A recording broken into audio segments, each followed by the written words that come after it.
trouve au pied de l'un des symboles de la capitale britannique, la cathédrale Saint-Paul, qui a abrité de nombreux événements historiques, dont le mariage de Charles et Diana, les funérailles de Winston Churchill. Londres qui reste, malgré la crise, une ville frénétique, énergique, capitale mondiale de la finance, bien sûr, mais aussi capitale de la culture, de la musique. C'est aussi la première ville française étrangère. On y trouve de nombreux Français et bien sûr nos Bretons. On va les retrouver, on visite la ville et vous allez le voir, il ne pleut pas toujours à Londres. Avec ou sans les Jeux Olympiques, Londres reste la ville la plus visitée au monde. En 2012, pour la deuxième année consécutive, elle a dépassé Paris en accueillant près de 17 millions de visiteurs.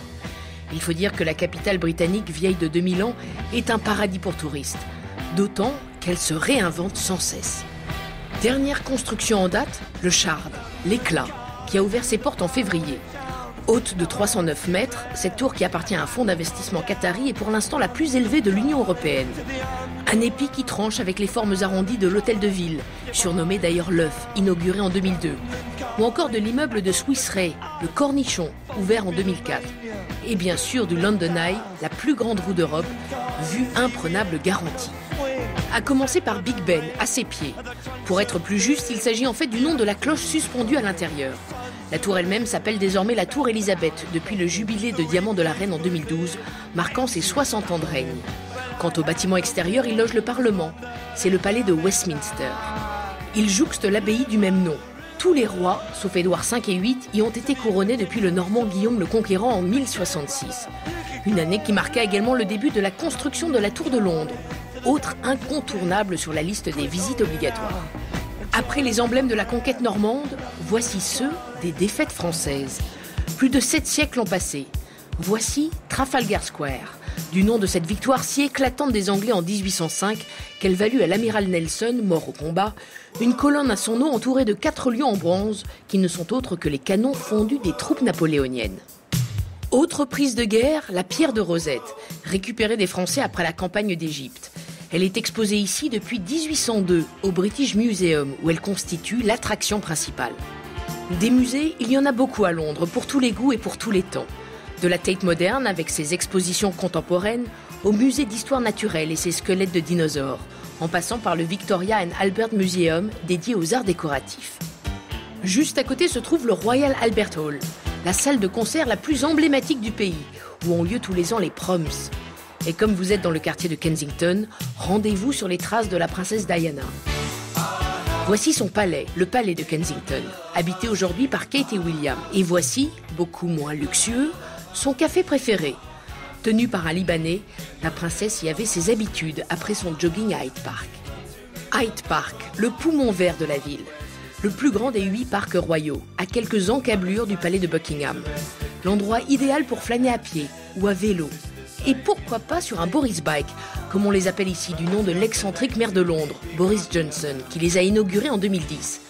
L'équivalent du Vélib pour les Parisiens, qui ne seront d'ailleurs pas trop dépaysés non plus lorsqu'ils prendront le bus, puisque la majorité des fameux bus à l'Impérial appartiennent désormais à la RATP. À croire que Londres est vraiment devenue une banlieue de Paris. C'est ce que nous confirme d'ailleurs Marie-Blanche Camps. Elle est la directrice d'un guide destiné à la communauté française de Londres.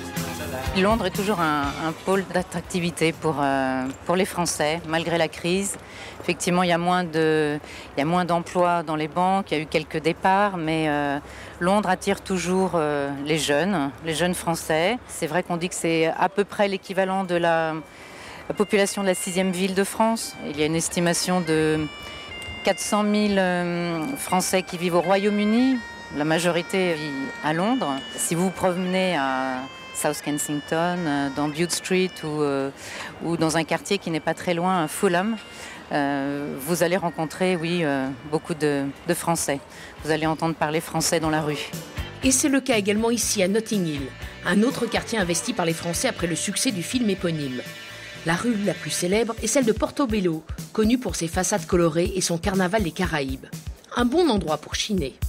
Car Londres reste bien sûr la ville du shopping, notamment du côté de Knightsbridge avec le mythique grand magasin Harrods, mais aussi le très chic Harvey Nichols, sans oublier les luxueuses boutiques de Sloane Street.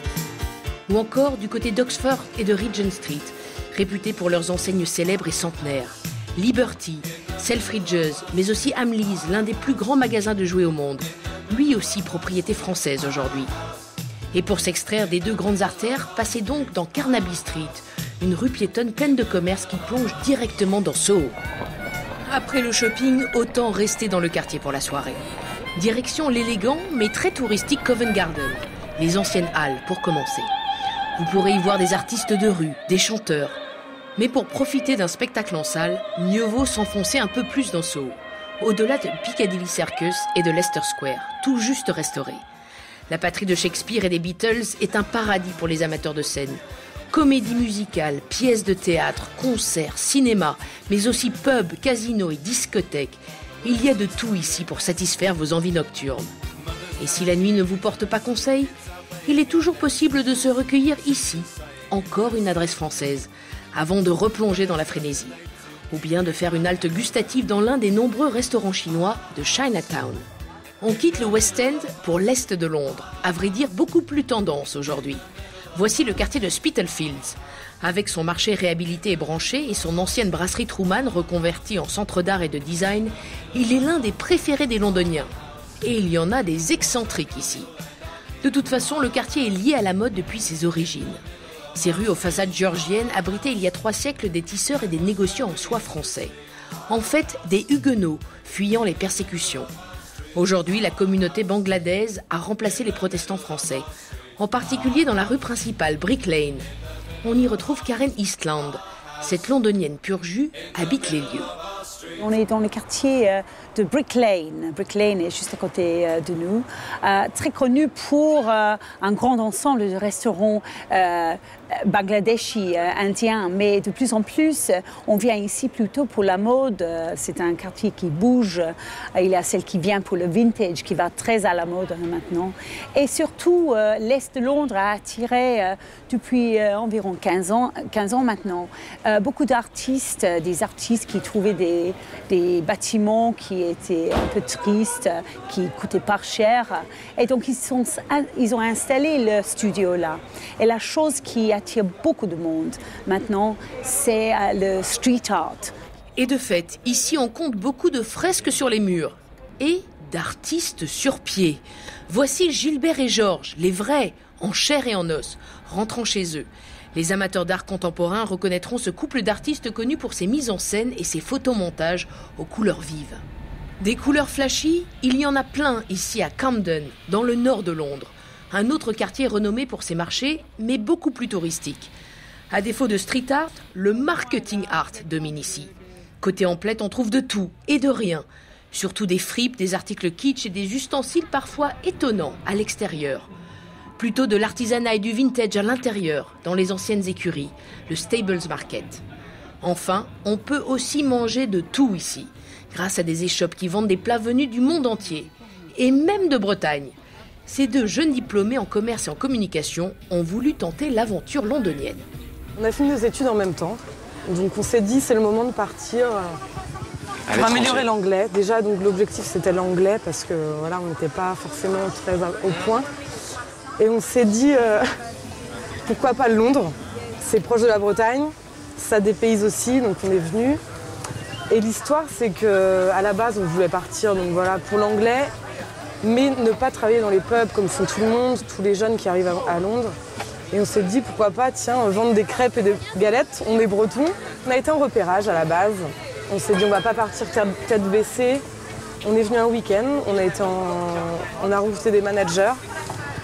Donc on avait une place sur un marché en arrivant, donc ce qui nous a conforté dans l'idée de partir. On paye tous les jours, par jour. Si on vient, on paye, et si on vient pas, on paye pas. Voilà. Donc c'est simple.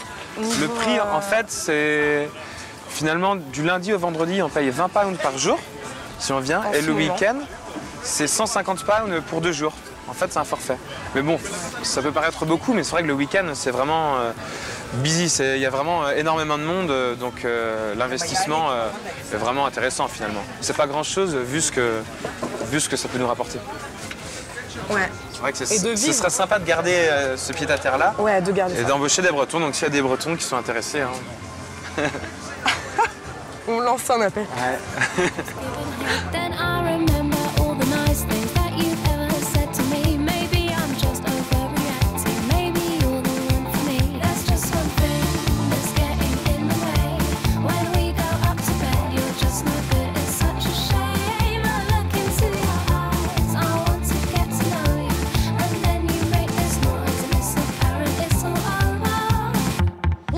maintenant dans le quartier de Hammersmith. Vous avez vu des Bretons qui tenaient des stands de crêpes. Eh bien, voici maintenant un Breton qui a monté sa propre crêperie. Alors, il y a plusieurs crêperies à Londres, mais il n'y en a qu'une seule qui soit véritablement bretonne. Et pour cause, elle s'appelle la Petite Bretagne et elle est tenue par un Morbihanais. Allez, on va le voir tout de suite. Bonjour Antoine. Bonjour. Antoine Détry. Enchanté. Donc, comme je le disais, tu es Morbihanais. Exactement, ma grand-mère est originaire de Vannes. Et cela fait pas très longtemps que tu as monté la Petite Bretagne. Combien de temps Non, exactement? le restaurant ici, on a ouvert il y a 8 mois, mais il y a une jeunesse du projet avant qui était les marchés. Lorsque je suis arrivé à Londres il y a 4 ans maintenant, j'ai commencé donc ce projet en travaillant sur les marchés pour me faire la main parce que je ne suis pas du tout crêpier à la base. Oui, c'est ça qui est drôle, puis, raconte-nous un petit peu. Pour connaître un petit peu le métier et puis mettre des sous de côté pour ouvrir un restaurant. Parce qu'au départ, tu étais consultant. Exactement, je suis diplômé d'une école de commerce à Paris. J'ai commencé à travailler en tant que consultant dans un grand cabinet de conseil. À Paris? À Paris, oui, activité que j'ai gardée pendant 2 ans. Et à l'issue de 2 ans, je m'ennuyais un petit peu. Et à côté de ça, j'avais celle qui était que ma petite copine à l'époque, qui travaillait déjà en Angleterre pour une banque française.